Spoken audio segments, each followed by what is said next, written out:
Well, hello and welcome to another episode of Let's Talk About It. I love that intro. Well, how you guys doing today? I hope you guys are doing very well. Today's topic that my co-host and our special guest will be talking about, we will be talking about games. As you know that we trying to figure out how can we help our young people um, stay out of prison and defer them from gangs. But let me read you a little something. I'm trying to, I don't know why every time I come on here, I have a little anxiety attack. But you know what? We're going to pray over that because God didn't give me the mind of fear. He didn't give me that, and I'm finna to push through this, and we finna to make it do what it do.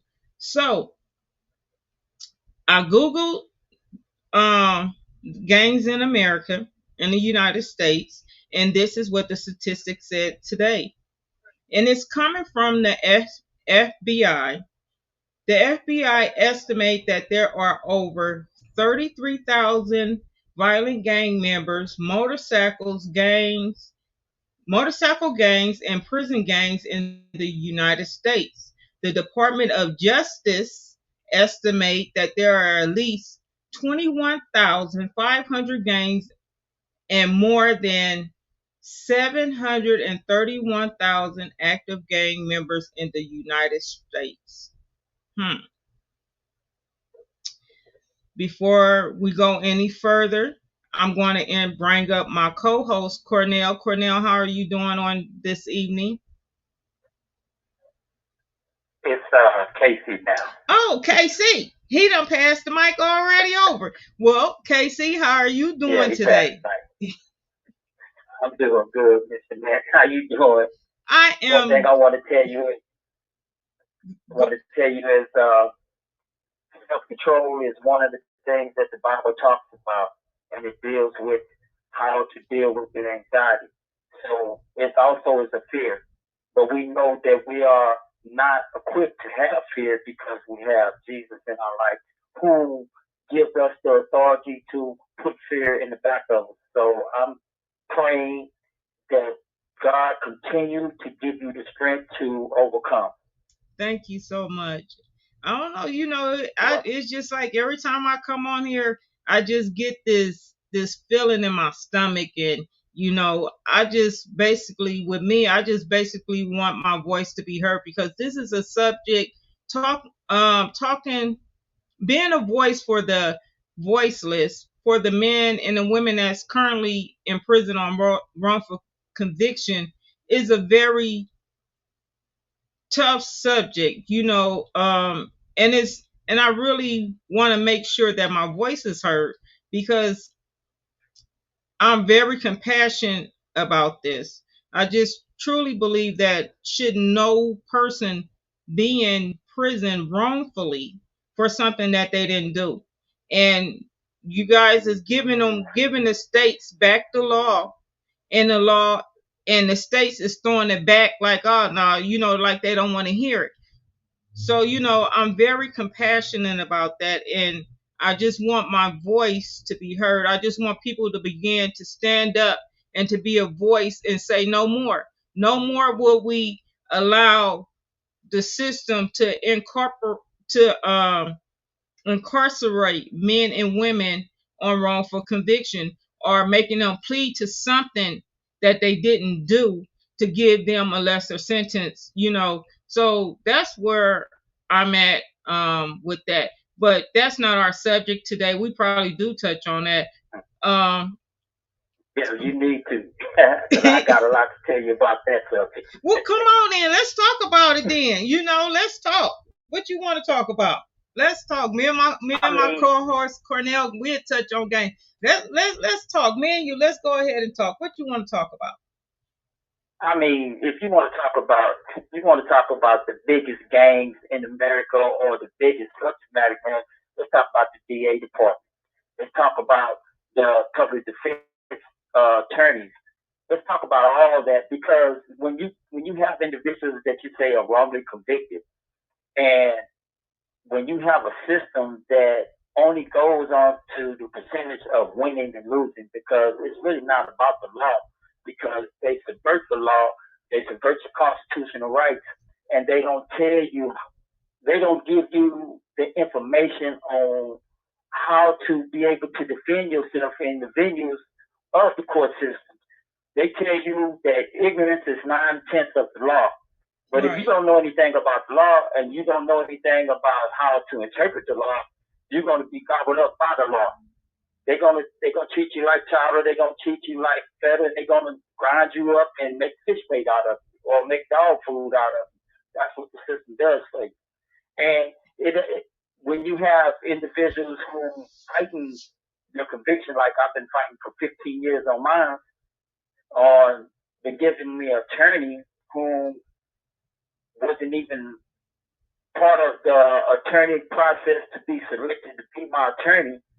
I had a lawyer that gave me this. Well, the lawyer that I had was assigned to me. His name was Alberto M. Gutierrez Jr. He was assigned to me to represent me. He told me that if I chose to plea bargain, that he could give me 25 years. That was a consideration that I wanted to do. However, this other attorney came after I signed an agreement with Mr. Alberto Gutierrez to defend me.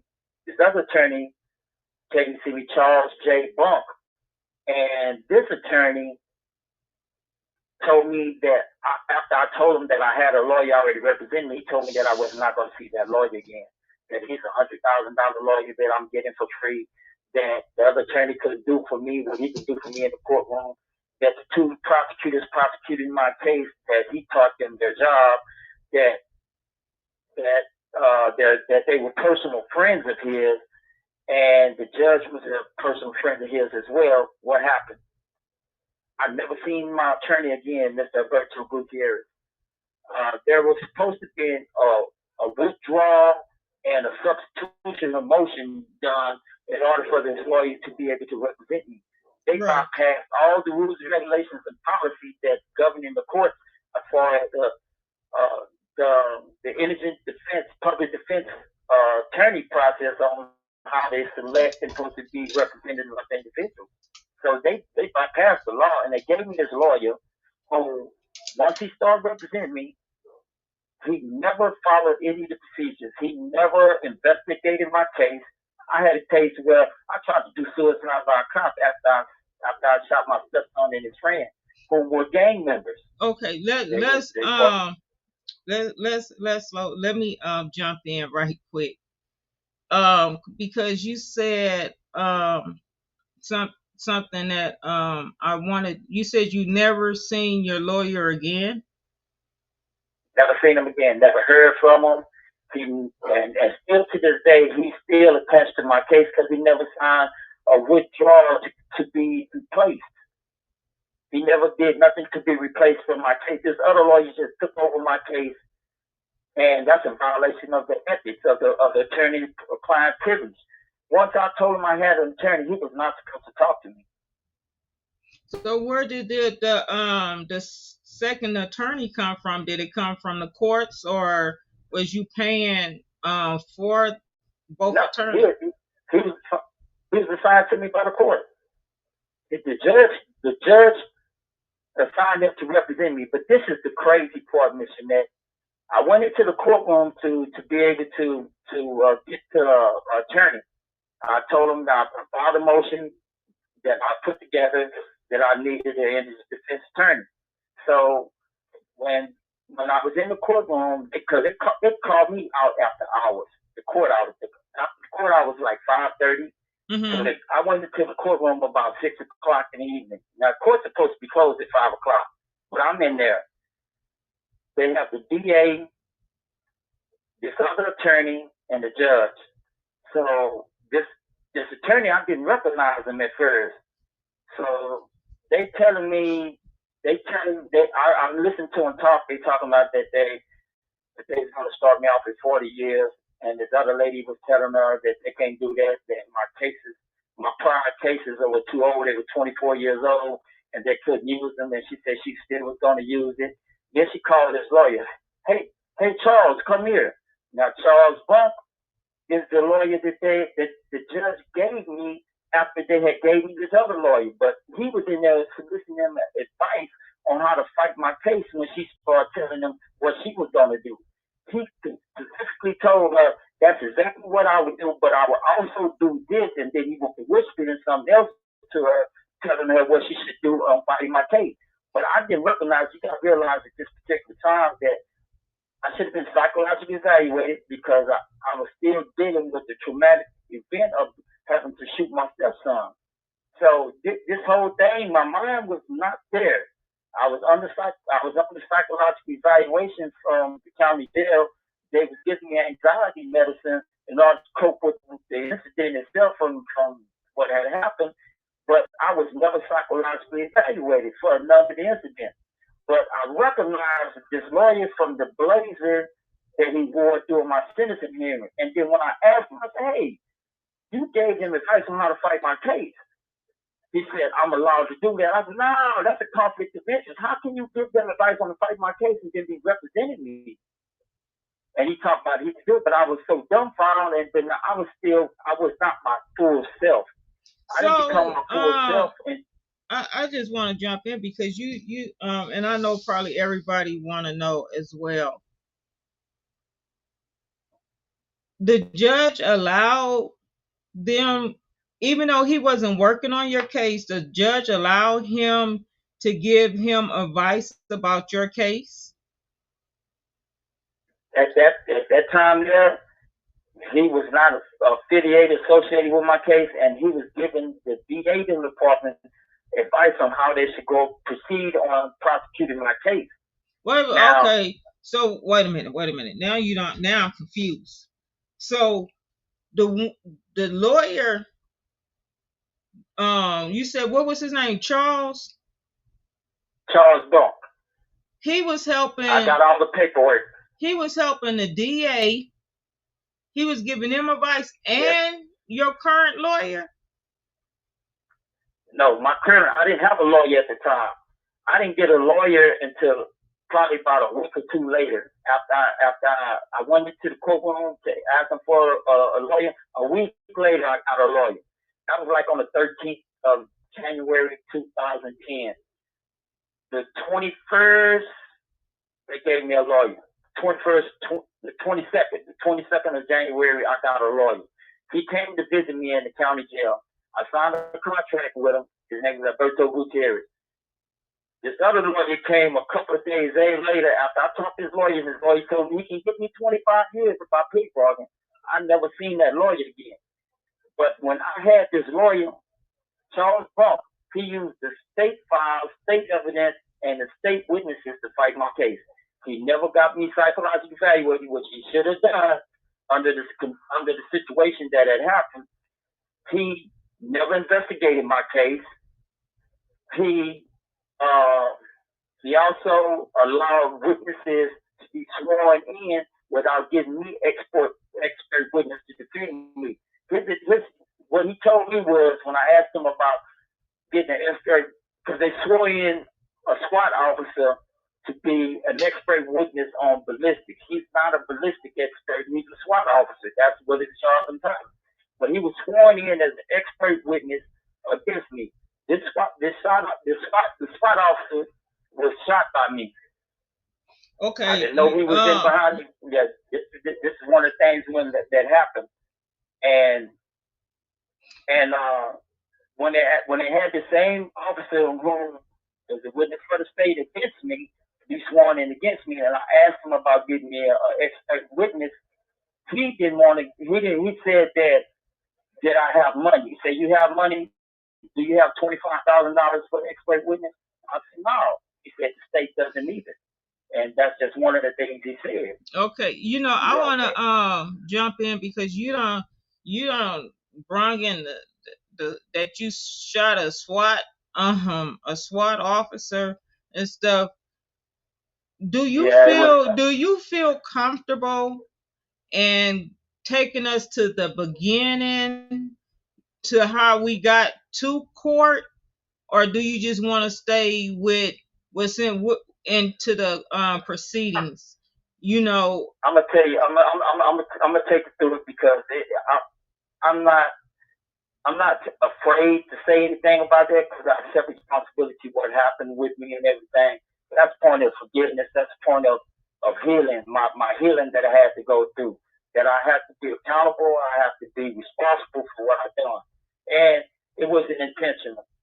What had happened was the officer was hiding across the street in a bush. I didn't know he was in this bush. At this particular time, there was officers to the left and the right in front of my house, in front of my truck. I'm in the window. I'm trying to do suicide by cop. I shoot out the window, and in this bush, hiding in this bush, was an officer. I shot in a downward motion. I shot with a shotgun, and two of the pellets from the shotgun hit the officer in the shin. He said he pulled him out. He said he felt it, but he pulled him out. But I didn't know he was inside of the bush hiding. What he said he was doing, he was trying to get a clear shot to be able to shoot me. And that's what I was basically trying to do anyway. But I had no idea that he was hiding in the bush at that particular time. After the incident, my stepson, my stepson was in front of my house. His best friend was in my driveway. My stepson was saying that he was going to shoot me, he was going to kill me.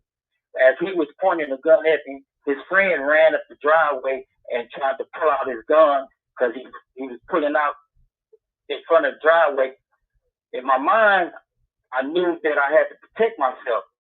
My mind was telling me to kill him because I took self-defense classes on shooting guns, but I didn't want to do that because I knew this guy's family. So I shot him in his hand and his arm with a shotgun. I had a shotgun. I shot him in his hand trying to shoot the gun to keep it down. Because I knew if I shoot him first, because he's more active in the game than my stepson. My stepson, he's friends with him, so they feel like that, okay, you can be down with us. And he's never done anything to be a part or affiliated in a gang like that. He was in college, but these guys are some guys he grew up with that he was affiliated with that are active gang members. So when my stepson seen me shoot him, my thing was, I said, I'm going to shoot him in the hand because I had it in my mind what I was going to do if I had to do this. Shoot the first guy first because I knew that he was more dangerous than my stepson because I knew if I shoot him, that my stepson was going to freeze. My stepson froze just like I thought he was, and I shot him in the arm to try to knock the gun out. So he take off running across the street. My neighbor, whom is an MP police officer, seen the whole incident. He heard the whole incident. I got statements from him and everything. He said that he heard my stepson said that he was going to shoot me, he was going to kill me, and then he seen the little short guy run up at me, and he seen him go down after I shot him first, then he seen me shoot my stepson. So I went in the house distraught, and I started drinking, trying to calm myself. But I said that I had already decided that I said I'm gonna go ahead and do suicide by cop because I can't live like this. I don't want to live with this in my mind. I feel like that I let everybody down. I'm gonna intervene once again. Wow, that was a lot. Wow, that's all I can say is wow. Yeah. You and your stepson relationship, how was it before this? Because you said that he was in college, and then he just hooked up with the wrong crowd. From what I was listening to, it's just like maybe did he want to feel like he wanted to fit in, or what? Why he started hanging out with these guys? First, I just want to know, how was your relationship first? I mean, I loved him. I mean, I treated him like he was my son. I really did. And it bugged me. It bugged me to hear him holler. It bugged me, just to have to even do that. that it left me in a traumatized state. Uh, because I I can remember, I remember everything that we talk about, uh, and it's man, it was crazy. I It was can crazy. hear it in I can hear it in your voice as well. You know, wow. And then you said that, you know, it just like seeing, you said seeing your stepson and his friend out there crying, that it did something to you, so you just felt like you just wanted to end it. Did you didn't think about shooting When I heard yourself, about it, you just wanted the police to so once that incident happened outside, I came inside. I looked at because it all started with my now ex-wife. I found out that she was cheating on me because the guy called me on my job, telling me that this is the guy that she was messing with her first husband, telling me that he still loves her, that he still gonna mess with me, ain't nothing I can do about it. And he put sugar in my gas tank, messed my truck up, like doing something. He's like a guy that wanted to be with my wife. I love my wife, and when I found out she cheated on me, this guy called me on my job while I was at work, telling me this stuff. I was upset. Me and my wife had an argument about it at home. And then when we had the argument about it, she pulled a knife on me. I took martial arts trained. I boxed. Her pulling a knife on me, I was not threatened about it. I was able to take it from her. When I took it from her, she was telling me that she'll call him and set him up, that I can kill him if I want to. I said, no, I don't want to kill him. I don't want to do nothing like that. While me and her arguing, my stepdaughter here us arguing, called her brother, come over there with three of his friends. While we was in the house, we get into an argument. They grabbed my pool stick off my pool table, and I knocked two of them back because, like I said, I took taekwondo and I boxed growing up, and I took taekwondo. So I was able to get out the house. I ran out the house because my bedroom door was locked. I threw a rock through my bedroom door, jumped through my window, grabbed my shotgun, and came outside. My wife ran, my stepson and his friend, they were saying that they was gonna kill me and stuff in the house. I'm like, you ain't gonna do nothing. You ain't gonna shoot nobody. You ain't gonna do nothing. Because I wasn't scared of him. I ain't doing that because I didn't think he would do anything like that. So I said, man, you ain't finna shoot nothing. You ain't finna do nothing, Monty. Put that gun down. And then like, I'm gonna kill you on everything. I'm like, you ain't finna kill nothing. And I walked away from him, turned my back to him as he had a gun. But I wasn't scared of him. I don't know why. I just didn't feel like that he was gonna shoot me. So I went out to see him. My wife ran out the back door. She ran through the gate. So I locked the back door. I come back through. I walked outside. My stepson was in my neighbor's front yard. His friend was in our driveway, and that incident happened as I told you. So when I came back inside, I just decided, I said, well, I started drinking. I popped a bottle of Courvoisier, a liter bottle, started drinking it. Jose Cuervo, drank that. Some Spirit on vodka, drank that. I took 4 Vicodins, popped 4 Vicodins, and I decided I was going to let the police shoot me. I was going to numb myself so that I felt like that I wasn't going to be able to feel it, and I decided to do suicide by cop. That was my intention, but during that incident and how it happened, because the officer said that they was trying to get in a tactical position to be able to shoot me. I had no idea that they was out there because I got a less included offense on the officer that got shot by me. I got deadly conduct with a firearm, which deadly conduct with a firearm is only 2 to 10 years. But because when I was in my youth doing stupid stuff, I've been to prison twice. They enhanced my case to a habitual being offender. So I got more time for it. I went to trial on 7 offenses at that time. And I went to a jury trial. The jury trial found me guilty for a less included offense, not no first degree offense, but a less included offense. But because I've been to prison before, they said they gave me 50 years, and my cases were 24 years old. I changed my life. I had a good job working at the San Antonio International Airport. I worked for AirTran. I worked for Delta Airlines, and I had my passport. I traveled. I go get my son in North Carolina. Every summer, that's what I was doing. I didn't plan on ever coming back to prison again. So you were just basically putting your life back in order, living your life the way that you were supposed to live it till you got that call from the other man. From the other man. It's all and I guess people feel like that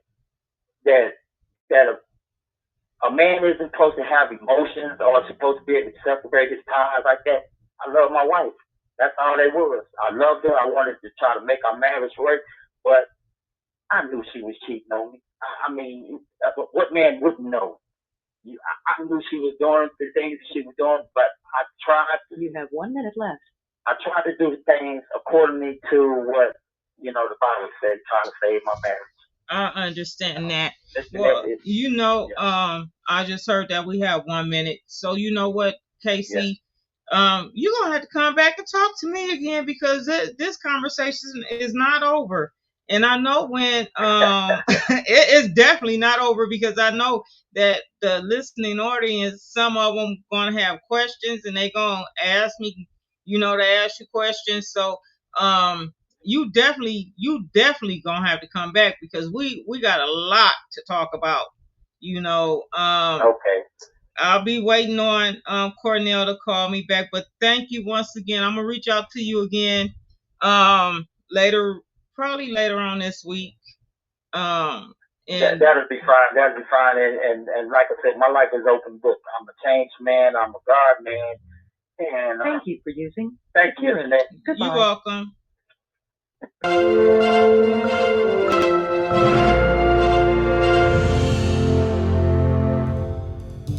In November and December 1865, shortly after the end of the Civil War, Southern states sought to control their large populations of newly freed black people. Laws were passed authorizing the arrest and jailing of blacks. These laws became known as black codes. They typically applied only to blacks and criminalized acts that were not offenses when committed by whites. On November 24th, 1865, Mississippi passed a black code declaring that all freedmen, free Negroes, and mulattoes found without proof of employment or found unlawfully assembling themselves would owe up to $50 in fines and serve up to 10 days in jail. As a result of black codes, the post-Civil War era brought American black citizens more contact with the criminal courts and prison systems than ever before. As the former Confederacy learned to use the criminal justice system as a tool of racial control, countless black men, women, and children were convicted and sentenced under unjust laws that criminalized them for existing as free black citizens. Hello, I am Shanette Johnson. I am honored to be among the 100 authors on the rise. I had the privilege of co-authoring in Seeds of Immortality, Footprints in the Sand of Time, and Eternal Echo. Currently, I am working on my first anthology entitled From Grief to Glory in honor of my son who transitioned on last year. I'm looking for co-authors who have walked a similar path. If you have experienced the loss of a loved one, I invite you to come share your story. Please feel free to contact me at arthurshanettejohnson@gmail.com, or you can connect with me on Facebook at Shanette Johnson. I look forward to connecting with you. Hello, I am Shanette Johnson. I am honored to be among. I am honored to be. Well, hello, and thank you for tuning in to Let's Talk About It. I was just sitting here waiting on Cornel to call me back, but he haven't called back. And I was going to talk to you guys about what I'm going to do, what's ahead for me in 2025. Um, Angela just played. I am part of. This is Cornel calling. I am among 99 authors that's on a rise. And it's a privilege because I didn't know that I had that in me until my son transitioned and I began to write. So I want to say this real quick. This free call, press 2. Thank you for using That Securus. in 2025, there's no excuses. No excuses for me. I'm going to bring out my full purpose. I'm going to walk in my purpose, my destiny that God has outlined for me. And Angela and the ladies from the Crew podcast, each one of them is pulling it out of me. I watched them, and they don't know how much I love them, and I thank you ladies for being there, even though some of them I haven't met some of them personally, just seeing them on the screen and talking to them through that way. But I just want to say, you guys hold on, because I'm telling you, 2025, I am not giving no excuses. I'm getting ready to use my voice. You guys finna to see a new person. Just watch and believe. The anxiety, I'm gonna get over the anxiety, and just watch. Just sit back. I mean, you think I'm 54, you think them chapters was something? Wait till you see these chapters that's coming. Oh, I'm going to blow your mind. You watch. But I have my co-host on with me. Hey, Cornel. Hello, ma'am. How you doing? Oh, you laughing at me? You laughing? No, ma'am. I'm laughing because I see how you fired up tonight, huh? You telling them what to expect from you for 2025. Well, guess what? I can say this here, man. One thing about you, man. You are a very compassionate, strong advocate, and outspoken person who, guess what? We are going to enjoy in 2025. Yeah. We enjoy you now in 2024. So learn what you do, man. You're gonna be all right, okay? Yes, I'm just so excited for 2025. To be among 99 authors that I never thought. I have written in 3 anthologies, and I'm getting ready to write my first anthology with the help of Angela. Okay. Man. Okay. But then we're doing some new things, but we're gonna talk about that later. But we finna get back into our subject. KC just blew me away, brother. KC just blew me out the box. Okay, well, thanks y'all for having me on tonight's show. My name is Cornel. I'm a Texas prison inmate 34 years and an advocate for criminal justice reform and the founder of the Free Texas Campaign. Tonight I am the co-host of tonight's show. Let's talk about it. And tonight we're talking about gang violence in America and what it stands for and how can we educate our kids not to get involved in gangs. With this in mind, and because this is a very dramatic and touchy subject, you know what I'm saying, about how our kids have been brainwashed and get involved in these gangs, tonight's show is basically about, education, about, community, about advocacy, about, encouraging our government to do better, by our kids, by these programs, and to try to help our kids, to try to prevent them from, getting involved in gangs. Because I can say that for the past 3 to 4 decades, we have witnessed the turmoil that gang violence has caused. Innocent kids and people are getting killed. People are killing themselves by gang violence through drive-by shootings and just killing themselves just because of a color, or just killing themselves because of being manipulated by rap music, or the encouragement of bling bling, a car, or something to that nature. But what we're really talking about is how do we allow our kids to get involved in these drugs, in these gangs and drugs and stuff like this. So really, tonight's show is basically about gangs in America, where did it come from, how to get started, and how do we educate our kids not to get involved. So if there's anyone who have an opinion, or if anyone have anything that they want to share about gangs and about gang violence, about how their kids became a part of gang violence, and ask questions about what can we do as family members, as mothers and fathers, and not only that, but gang members and influencers to teach our kids not to get involved with gangs.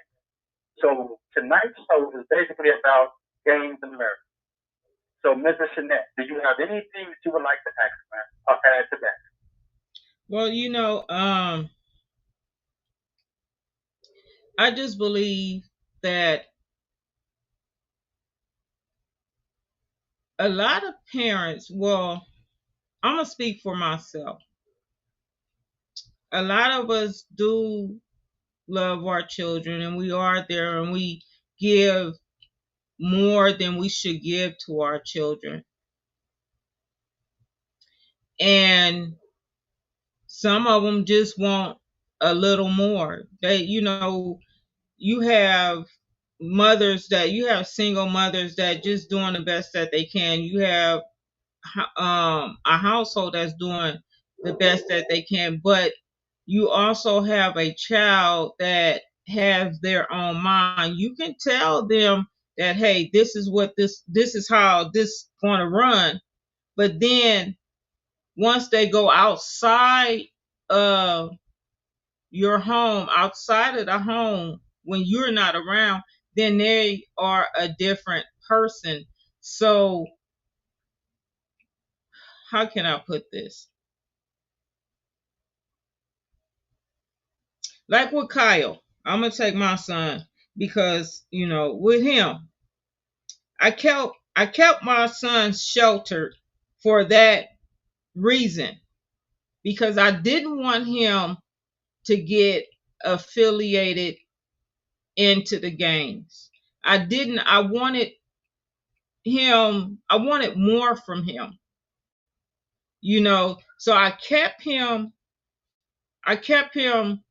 in the yard. I kept a really strict leash on him. But as he got older, then it seemed like, and I'm working more and doing more, so my focus was not on him like it was when he was coming up, but it was on making sure that I'm able to pay my bills and stuff. So he did begin to slip out of my hands. And once he did, he knew how far to go with me. He would stop once he got to the edge. Okay. So, can I ask you, do you feel that an environment, a negative environment, or do you feel that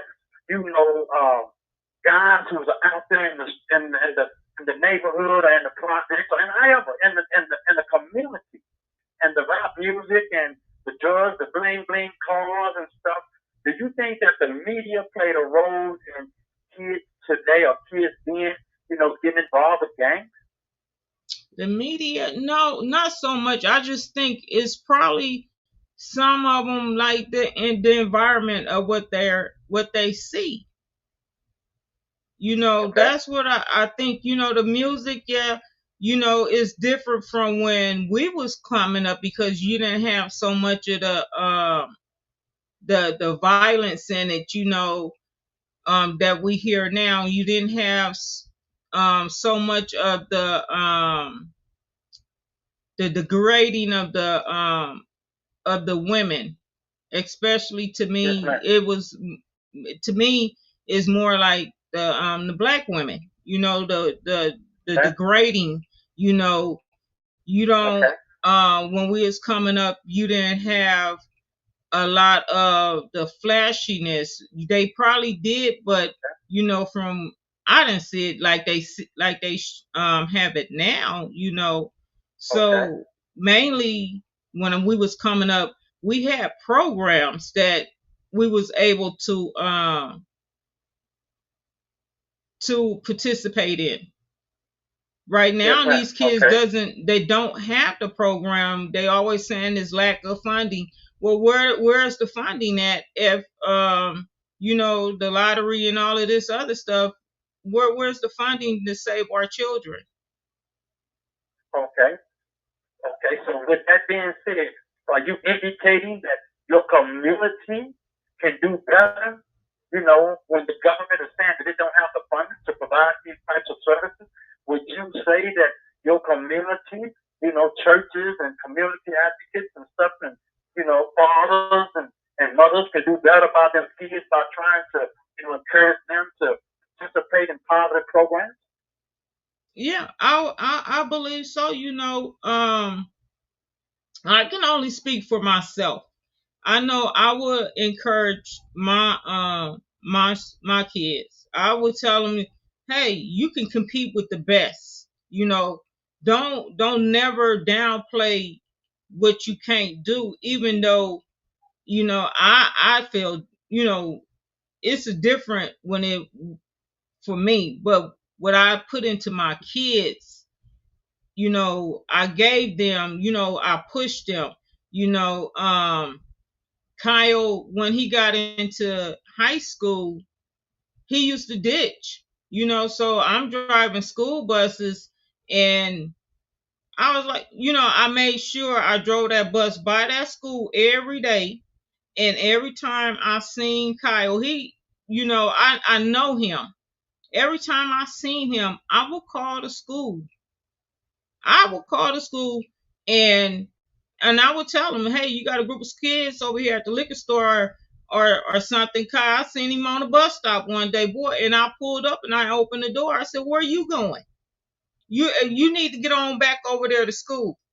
So the more I made my presence known, his little so-called friends that he was hanging out with, they separated away from him because they knew, hey, your mama gonna call the school, she gonna do this. Yeah, I was doing everything because I wanted the best for my child. And I know there's other parents out there that in the um in the community, they want that's all we want as African American parents and Hispanic parents, and we just want the best for our children. But the Okay. programs are not there. They are taking more money from us, from out of the community, and they're putting them in the prison systems to put our Okay. kids in there. Okay. So as a parent now, experiencing, the loss of life of a child, or, mothers, excluding their kids to prison life and stuff like that. As a parent now, in your opinion, what do you think, if you had a message to give to the government, what would you say to the government? Repeat that question again. Okay, being a mother, to have lost a child to gang violence, or, because, uh, what would you tell the government, or if you had a message, what would you say to the government for the loss of funds to provide programs and, better education, schools, or teachers, or whatever for the kids to try to encourage them to do better? What would you say if you had a message? Well, I didn't lose a child to gang violence. My Okay. son he had a heart condition, congestive heart failure, Okay. and he passed in his sleep. Okay.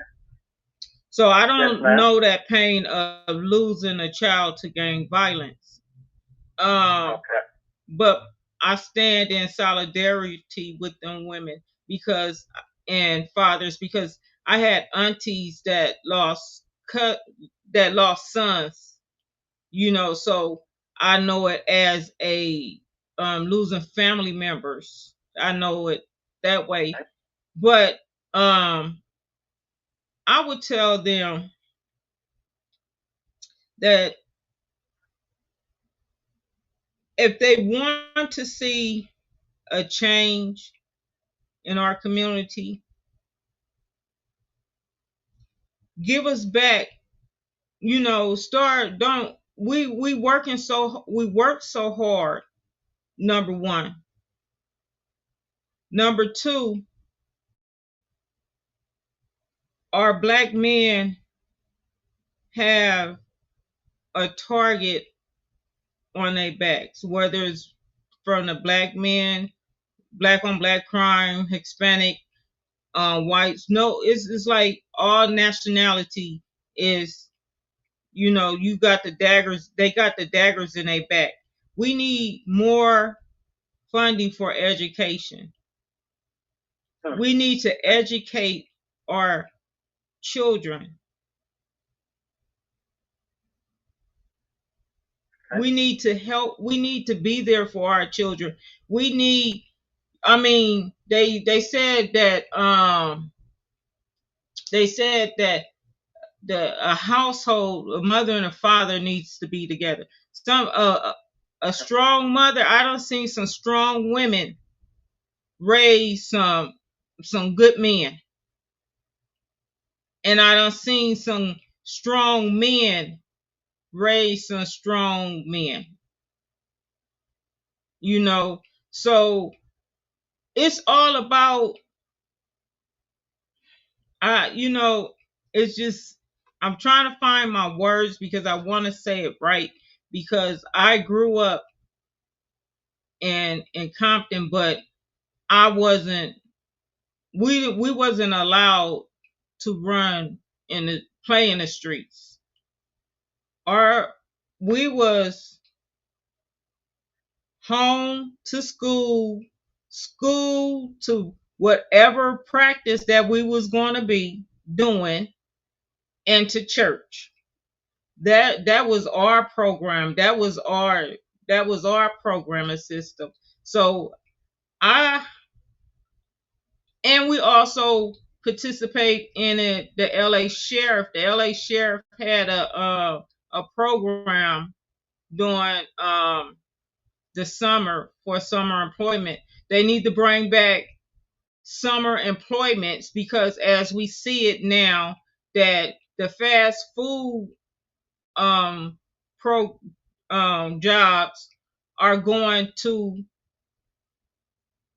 not the children, not the young adults. I'm gonna put it like that. It's not going to them, which I believe that fast food should be where they have at least a jump start of earning money. Because if they're not earning money, if they're not making money the legal way, then they gonna go and start getting it the illegal way, and then they gonna find themselves in prison. So we got to look at the jobs. We got to look at education. We got to look at communication. The parents, as parents, we need to communicate with our children. We need to communicate with the teachers to to see what's going on. It shouldn't be a break nowhere. We shouldn't break that chain should not be broken. We should just be like communication. It's just so much I'm trying to get it together. But Okay. Well, ma'am, you have spoken, and you are saying it exactly the same way, in my opinion, ma'am. Okay, we do need more government community services, ma'am. Because if you get some incentives for kids to be able to participate in positive programs, ma'am, they to want to learn. Once you show a child, the right way of life, a child participate in the right way of life. But once a child get outside of the household, it's not the mother's fault. Because you have, like you say, great mothers raising their kids to become great sons. But once a child is caught up into the negative environment of participating with a child who's involved in games, then kids become a part of that. They like that. They embrace that negativity because the mother's not there to encourage them not to do, not to get involved with it, because, and if you do have mothers that's doing it, they can't follow their kids to where they go. So the kids are going to become products of an environment, man, that's negative. But we do need more input from fathers. We need input from family members. We need input from the government. We need input from advocates, churches. We need input from everybody to be able to encourage these kids not to get involved into these negative aspects. Me, an example, man. I grew up in a poverty neighborhood. And all my life, man, I have been around nothing but negativity. And even though I find myself not being a bad guy, it's just choices that I made because of the fact that I grew up in a negative environment. But it's not the environment to blame. It's my choices to blame. Because I could have made positive choices had I been taught the right way to make those positive choices, man. And I had somebody to be down to encourage me to go to school, to do something, to learn more, to get a job. I wouldn't be in prison today, man. So because I don't find myself being a bad guy. Right. So let me read what Black Diamond had to say. And this is so true. Back in school we had economic, we had wood shop, we had auto mechanics, we had they had the nursing program. They had life skills training in schools where you don't find that no more. Yes, ma'am. You don't find the cooking and sewing class because I had sewing classes and I had sewing class and I made my prom dress. Don't be laughing. Yes, my prom dress was nice too. I like that. I like the idea that you made your own dress, so that made you proud of yourself. So this is basically what we're trying to say.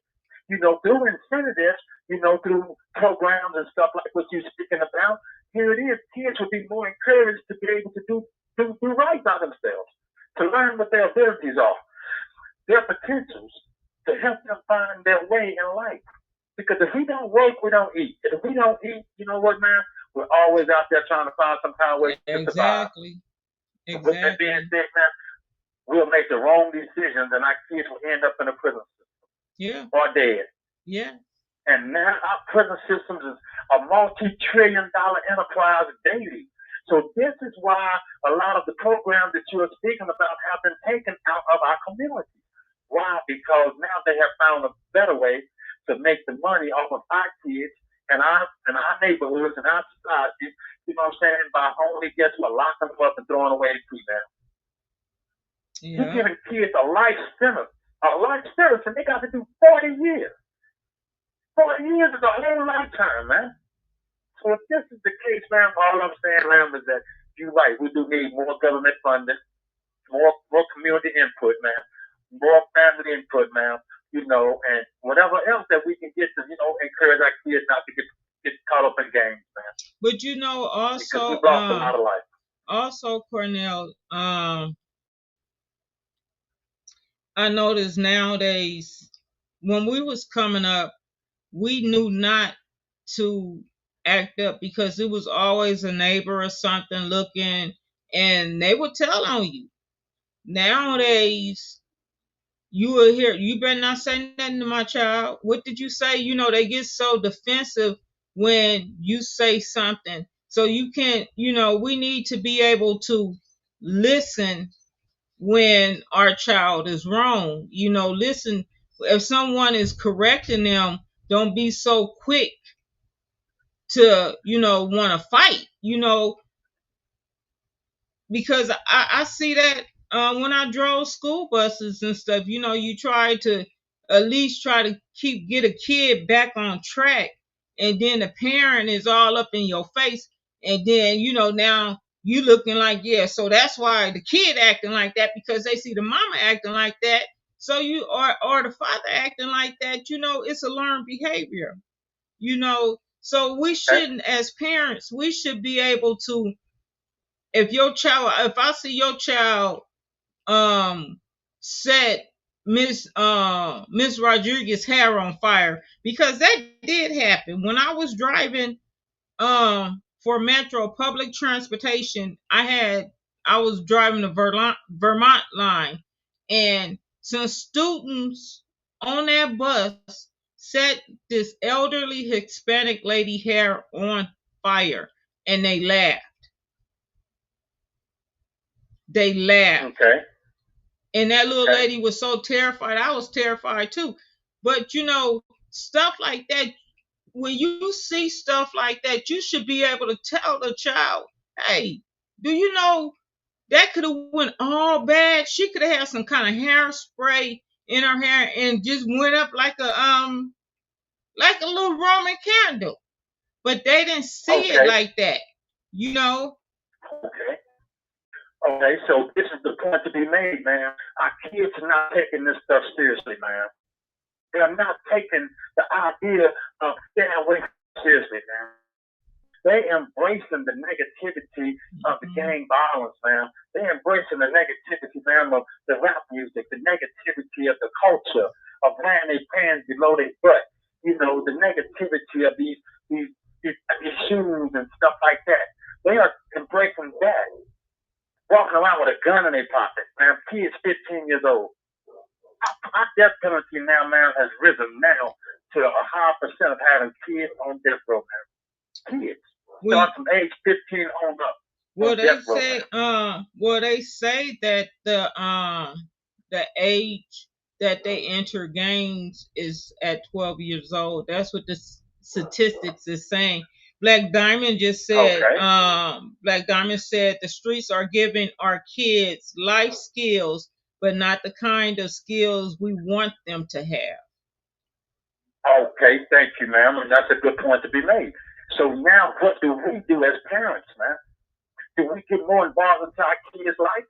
Because I know a mother or a father or a brother or a sister would see that their sibling is participating in games because of the way he's dressing, or the way he's acting, or the way he's hanging out with the wrong crowd. So therefore, we as people, we have to start showing more tough love on our kids. We have to go and get him and put him to the side and show him some tough love. Not only that, we have to participate in his life and show him better. And show him that it's a better way. Take him to a movie or something. Take him to the park. Play baseball with him. Show him that there's got to be a better way than the choices that he's making to hang out with the wrong crowd.